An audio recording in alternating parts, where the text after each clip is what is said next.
You are the words and the music. You are the song that I sing. You are the melody. You are the harmony. Praise to your name I will bring.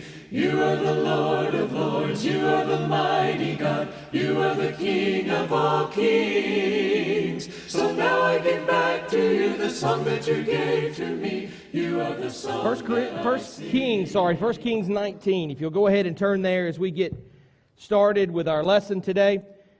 Again, we are thankful that you are here. If you have not already, fill out one of those cards out of the pew in front of you and pass that to the end of the aisle. That way we can have a record of your attendance here with us today. We are blessed to have a good crowd with us today. We have a few visitors with us, and among those visitors that we have with us, Matt Yoakum is here. Many of you may remember, especially a lot of our men may remember, he came to the men's Devo with us a few times, baptized him last year, and had been going to the Petersville congregation with his sister, I believe, and his nephew, and he is back with us today. Ron came to tell me just a few moments ago that they met with him on Friday night, and he had came by to visit them and talked about some things and asked for prayers and wanted to be restored again. So they had prayer, and we are here to celebrate that and to rejoice with him for his willingness to be able to admit when wrong and get started again on the fresh road to recovery, to be closer to Christ. That's what we're looking for, making better decisions, making the best decisions we can. And this month we've been looking at specifically making the best decision, making the right kind of decision, and choosing His way, because His way is the best way. And that's what's hard for us to imagine, that His way is best for us in the midst of all the things that we deal with. A lot of times we don't want to take His way, because sometimes His way seems a little bit longer. Sometimes God's way seems a little bit unorthodox, maybe a little bit different than what we might be told or what we might see on our own. But truly, God's way is always the best way. If we just look and follow His example and follow His pattern, everything typically works out when we do. We've got the track record of the Scripture that shows us that. And case in point is what we've been looking at the last couple weeks, last week and this week, as we look at, looking at burnout. We looked last week at the causes of burnout, and we looked at the story of Elijah in 1 Kings chapter 18, and how Elijah had these 850 prophets of Baal, and how he had this standoff with them, and how they called out to Baal to come and burn up the altar that they had provided for them, and nothing happened. But when Elijah calls on God, after he waters down the altar and digs a trench and fills the trench up with water that's overflown from the wood and the sacrifice, that God strikes it down, burns it up, just obliterates it, and then shows His power against these prophets of Baal. And how Elijah was so excited, how he was on this spiritual high, and how he took off running. And we know that Ahab got in his chariot and he goes back to Jezreel, but Elijah takes off running and passes him on foot, running, and beats him to where he was going. And when we get to the chapter, how you think Elijah would be so excited about things. But then you get to this chapter 19, and what you have is you have a man that is broken. You have a man that is exhausted. You have a man that is facing burnout. A man that is just ready to die because he feels like he's the only one. We looked at these causes of burnout. And the first thing we looked at last week was when you come down from the mountain. They were on a mountain where all this happened. And when you come down off of that mountain, there's only one way to go. It's down. And usually after you have this spiritual high, you come down into this valley. This happens all the time. Eddie can tell you this from experience. This happens all the time with youth work, doesn't it? You've got all these experiences that you have with kids, and you have these great events that you'll go to. You'll go to Challenge Youth Conference, you'll have a retreat, or you'll have a mission trip, and how everybody's way up here, and the pinnacle of the trip uses the last few days, and everybody's way up here on this high. But when you get back home and when you get all by yourself, you're not with your Christian brothers and sisters in your bedroom. You're not with them at school necessarily the way you were, and that feeling is not there. That aura is not there, and you all of a sudden you begin to plummet down a hill, and you go down pretty quick. and you get burned out. You come down that mountain and you burn out. Not only that, but we looked at when you become afraid. When you become afraid for things. Let's look at chapter 19 here, and let's rehash just a little bit of this before we move on to the new material today. Ahab, the king, told Jezebel all that Elijah had done with these prophets and with this sacrifice, and how he had killed all the prophets with the sword. Jezebel sent a messenger to Elijah, saying, "So may the gods do to me, and more also, if I do not make your life as the life of the one who came, as the life of one of them by this time tomorrow." And he was afraid. He arose and ran for his life and came to Beersheba, which belongs to Judah, and left his servant there. But he himself went a day's journey into the wilderness and came and sat down under a broom tree and asked that he might die, saying, "It is enough now, O Lord, take away my life, for I am no better than my fathers." And he lay down and slept under the broom tree, and behold, an angel touched him and said to him, "Arise and eat." He looked, and behold, there was at his head a cake baked on some hot stones and a jug of water. He ate and he drank, and he lay down again. And the angel of the Lord came to him a second time and touched him and said, "Arise and eat, for the journey is too great for you." And he arose and ate and drank, and went in the strength of that food 40 days and 40 nights to Horeb, the mountain of God. So you get this picture that Elijah is so exhausted that when he gets to this place where he's going after he's been so afraid of Jezebel that he just collapses. And God lets him sleep there. We see God lets him rest there, and then has the angel wake him up and feed him, and then lets him get some more rest after that. But he's just broken. He's exhausted coming down off of that mountain, physically, emotionally, and other things, I'm sure. But then he's also terrified of what Jezebel might do to him. How can you be afraid after what you just witnessed days before? You know how that happens. You can. When it comes to our faith, it's all about, what have you done for me lately, God? What are you doing for me right now? We forget all of the times that God has helped us in the past. When you think of the last time you questioned your faith, the last time you began to question your faith, or you grew weak in your faith, and you were wondering if God was ever there, did you think at that moment about all the things that God has done for you all through your life? Did you think about all the blessings that you had that God has given you freely? The grace that He's bestowed upon us? Did you think about the sacrifice of His Son? Or did you think about, I'm in this pit right now and you haven't helped me right now? That's what we do. It's focused on the now. We have that short-term memory loss, and we forget everything that happened before. He got afraid. That's another cause of burnout. The last cause we just touched on last week, and I want to hit just a little bit more today, is that one of the biggest causes of burnout is that we play the victim. When Elijah is laying there, he says, "Oh, please take my life. I'm the only one. I failed. I failed just like the people before me. I wasn't able to do this. And God, I'm just let me die. I'm miserable. Poor, pitiful Elijah." Poor, pitiful Elijah. When we begin to wallow in self-pity, we get even more burned out. When we start, let me read this to you. Charles Swindoll wrote about self-pity. He writes this: "Self-pity maws its way inside of our minds like a beast and claws to us like shreds." He gets self-pity. If you imagine self-pity as an entity, as it gets into your mind, and the more it sets in your mind, the more you think about it, the more you wallow. It's called wallowing in it, like a pig wallows in the dirt, like in the mud, how you just roll around in it. You just wallow all in. Poor, pitiful me. Nobody's got it as bad as I do. Nobody understands what I'm going through. I'm the only one in the world that is having to struggle with all of the things that I'm struggling with. There's nobody like me in the world, and nobody understands. That's a false statement. And that self-pity just claws at us until we're just shredded into nothing. That causes our burnout. There's a verse in the Bible with one of the newer modern-day translations that really adds some spin on this. In Proverbs 28:13 says, "He who conceals his sin does not prosper, It means if you hide your sin, you don't prosper. But whoever confesses and renounces it finds mercy. One of the modern versions reads like this: those who feel sorry for themselves will never get better.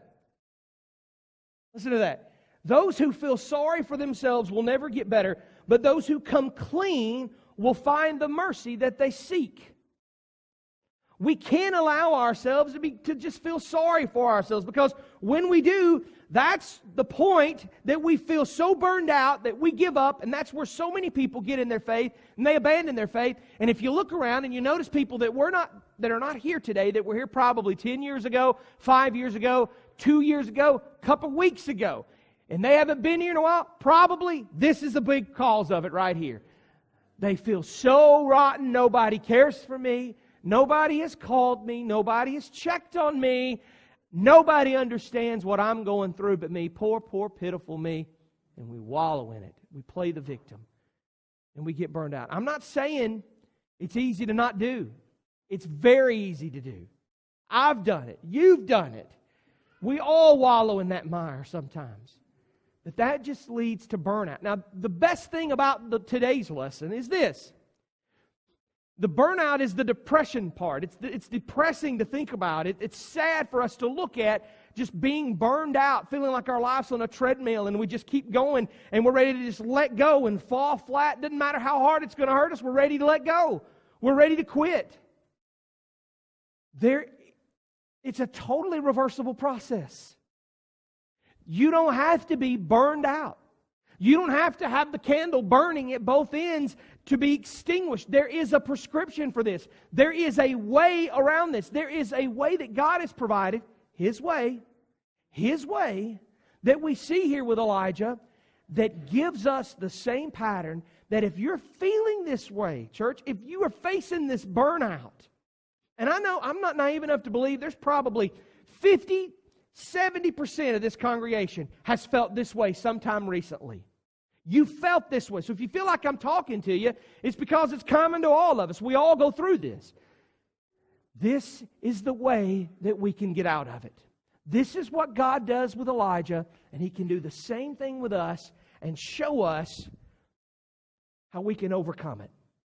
How we can reverse this process of being burned out, being spiritually exhausted, being emotionally drained, being physically tired, and do the things that He would have us to do. And the first one's found in 1 Kings chapter 19, verses 5 through 8. Let's read it again. When Elijah, he lay down and he slept under a broom tree. Behold, an angel touched him and said, "Arise and eat." He looked, and behold, there was at his head a cake baked on the hot stones in a jar of water. He ate and he drank, and he lay down again. The angel of the Lord came again a second time, touched him and said, "Arise and eat, for the journey is too great for you." He arose and he ate and he drank and went in the strength of that 40 days and 40 nights to Mount Horeb, the Mount of God. First thing, God's prescribing this down. First thing that we need is we need rest. We need rest.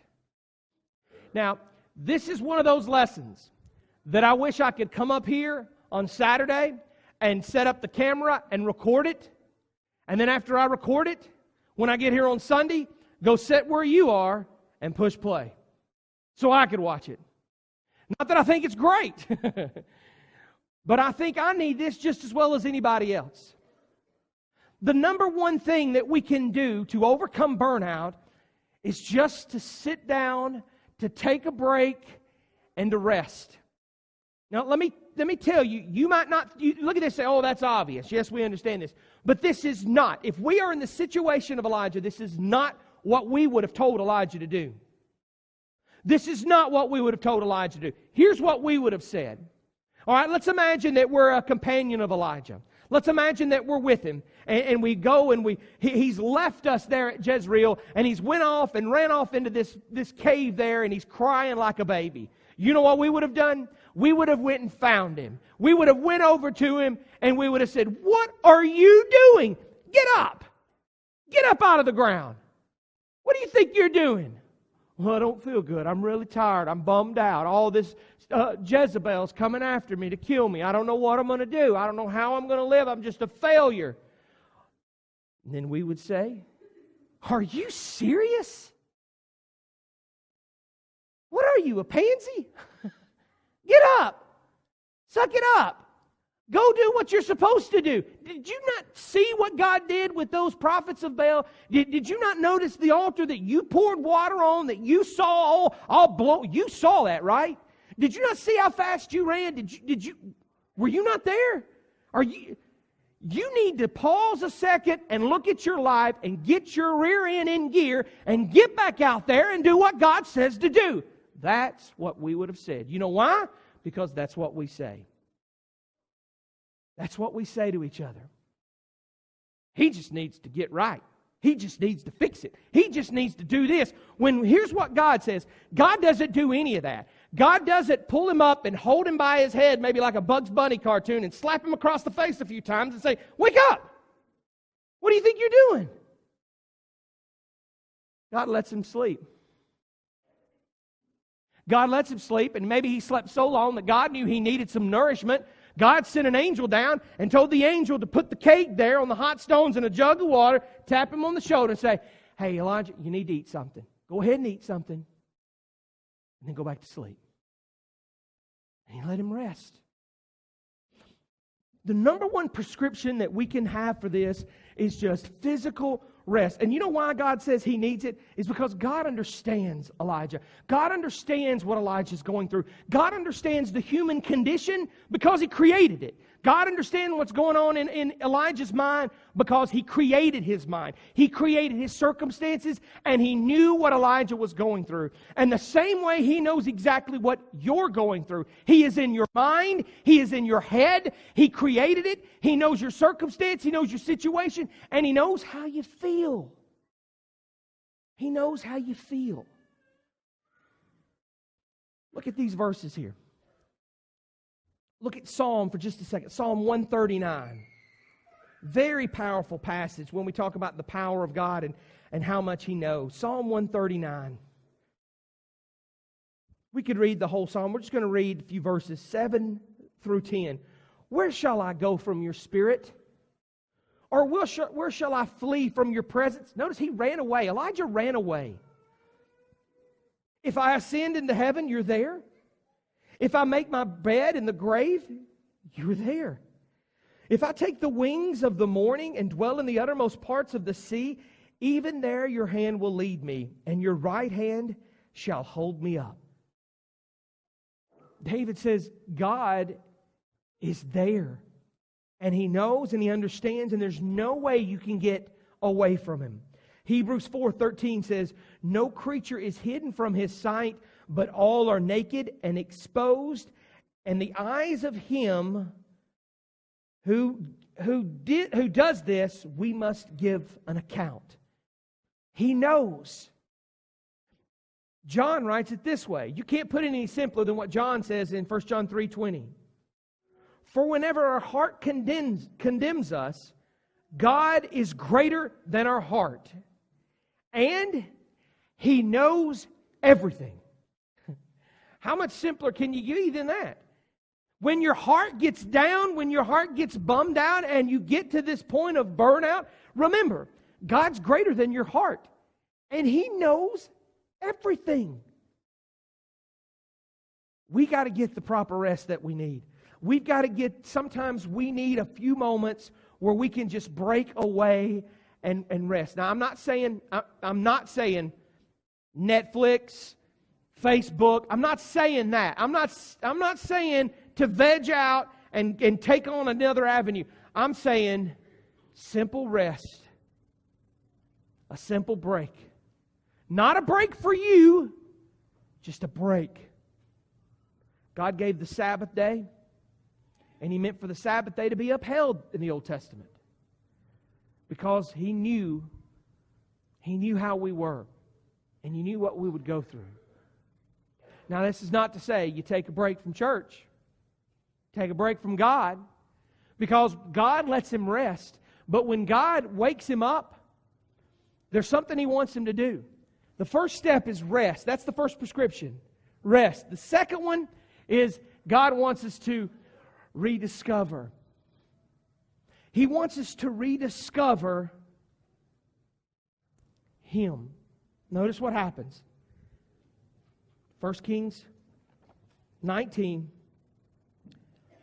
verse 8. Elijah arose and he ate and he drank, and he went in the strength of that food for 40 days and 40 nights to Horeb, the mount of God. And there he came to a cave, and he lodged in it. And behold, the word of the Lord came to him. And when he said, "What are you doing here, Elijah?" He said, "I've been very jealous for the Lord, the God of hosts. For the people of Israel have forsaken your covenant. They've thrown down your altars. They've killed your prophets with the sword. And I, even I, alone am left. And they seek my life to take it away." He said, "Go out and stand in the mountain before the Lord." And behold, the Lord passed by, and a great strong wind tore in the mountains, and it broke into pieces in the rocks before the Lord. But the Lord was not in the wind. And let's stop. Let's before we get to the good stuff, let's build up to what we're talking about. After God allows him to rest, he says, now it's time, Elijah, it's time for you to rediscover. I want you to get up, and I want you to go on the food that I've given you, on that nourishment that I've provided for you. I want you to go 40 days, and I want you to go to the Mount of God, to Mount Horeb. Do you know where this mount is?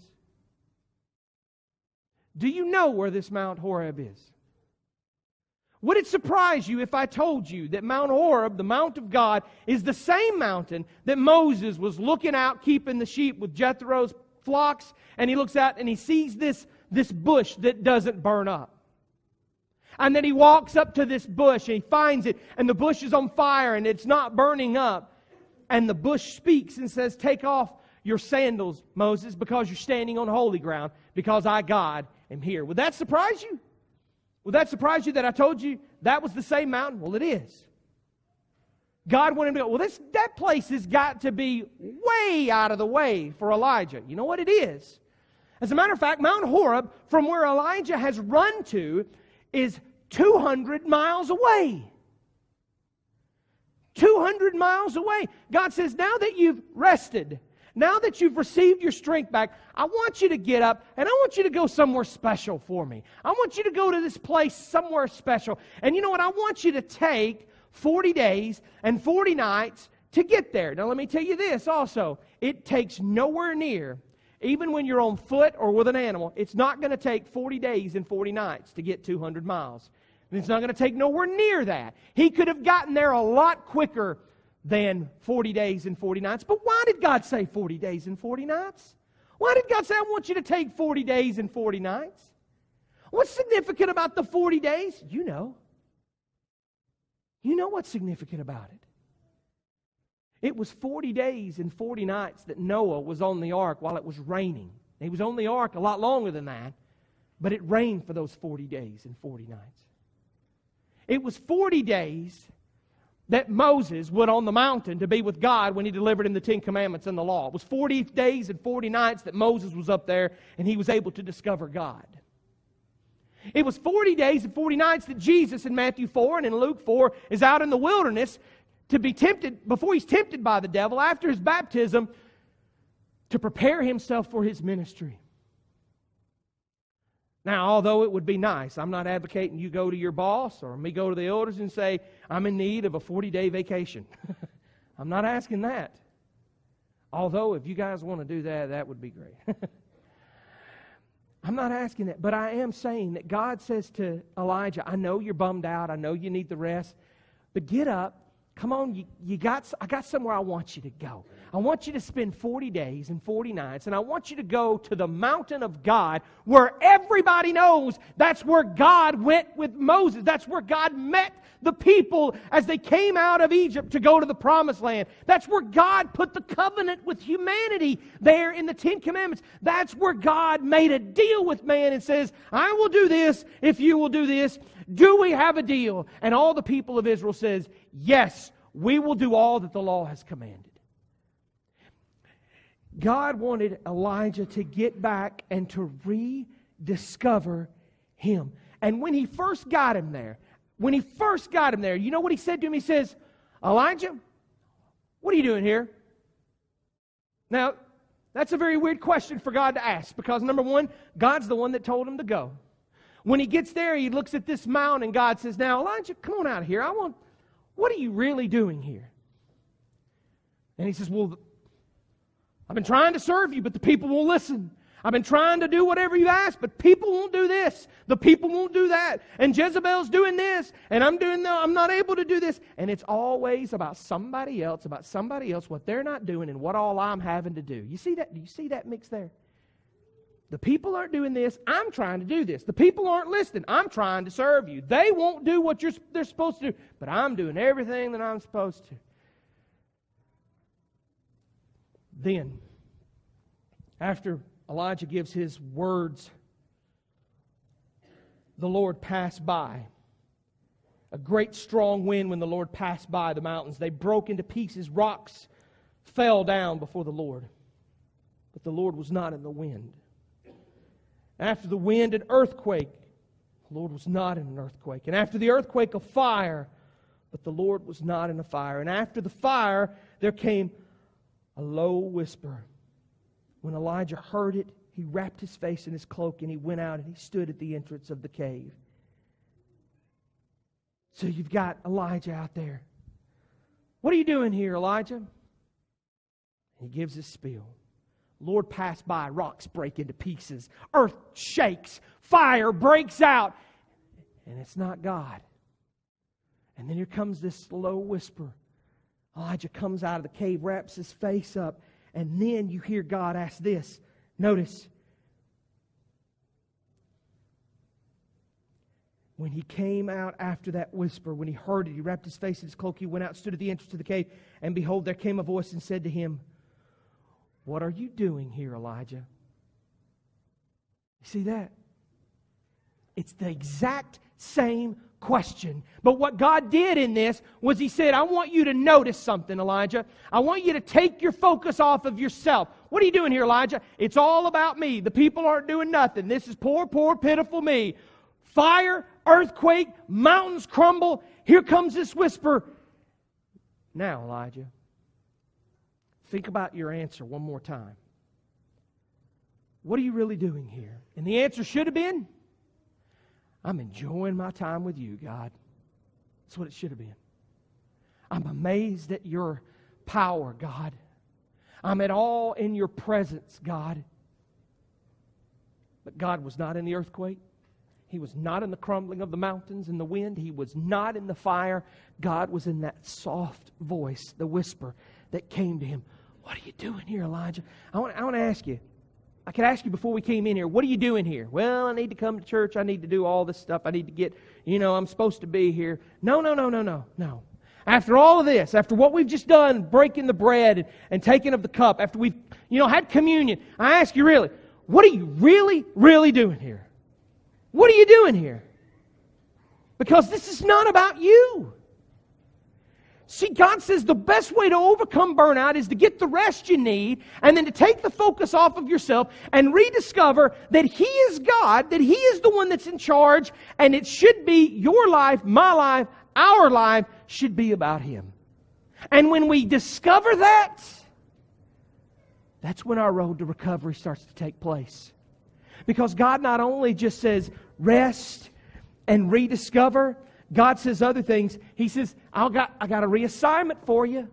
Notice what He does here in the next few verses. After verse 14, He said, I have been very jealous before the Lord, the God of hosts, for the people of Israel have forsaken the covenant, thrown down your altars. They've killed the prophets with the sword. And even I alone have escaped, and they seek my life to take it away. He says the same thing. And the Lord said to him, go and return your way to the wilderness of Damascus. And when you arrive, you shall anoint Hazael to be king over Syria, and Jehu the son of Nimshi shall you anoint to be king over Israel, and Elisha the son of Shaphat you shall be with you as a prophet in your place. So God says, I want you to get up, I want you to go, because I've got something for you to do. I've got an assignment for you. I want you to go anoint this guy king over here. I want you to go anoint this guy king over here. You see what He's doing?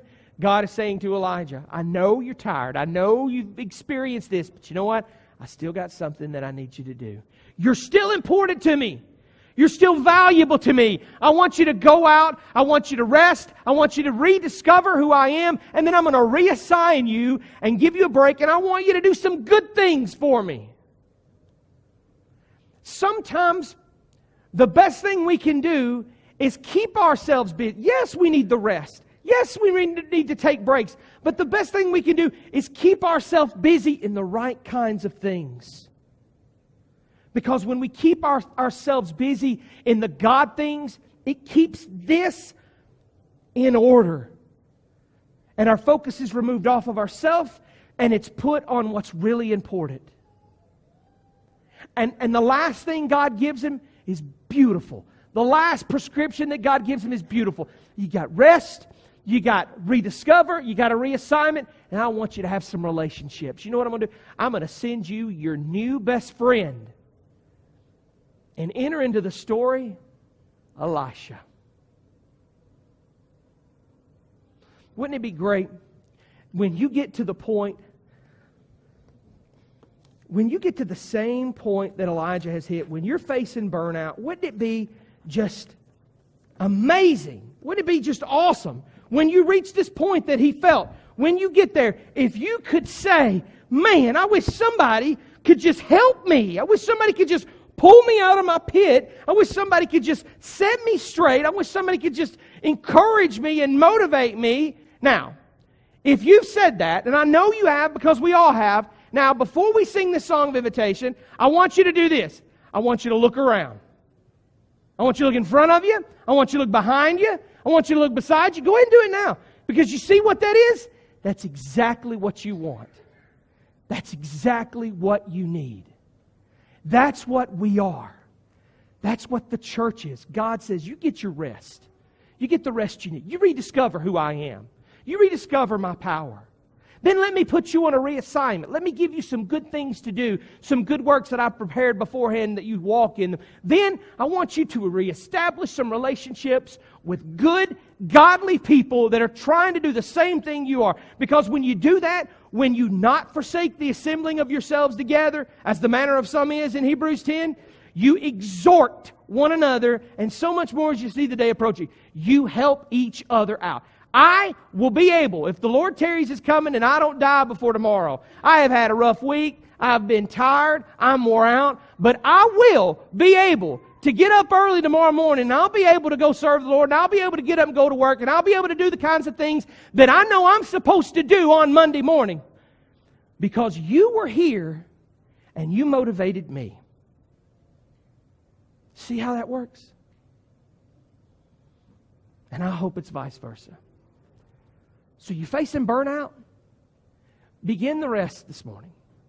Begin your path to rediscover this morning. Repent of sin in your life. Start off fresh. Wipe the slate clean. Get the rest. Get the nourishment that you need. Have some you and God time. Listen to those whispers. Don't listen to the loud things that the world's telling you. Listen to the little whispers of God. That's where He's at. Then, reestablish these relationships that you've got with your brethren. Because if you do that, you're on the road to not being burnt out anymore. If you've got something amiss in your life, here's your chance to fix it. Allow Him to fix it as we stand and sing the song of encouragement. You are the words and the music. You are the song that I sing. You are the melody. You are the harmony. Praise to your name I will bring. You are the Lord of lords. You are the mighty God. You are the King of all kings. So now I give back to you the song that you gave to me. You are the song that I sing.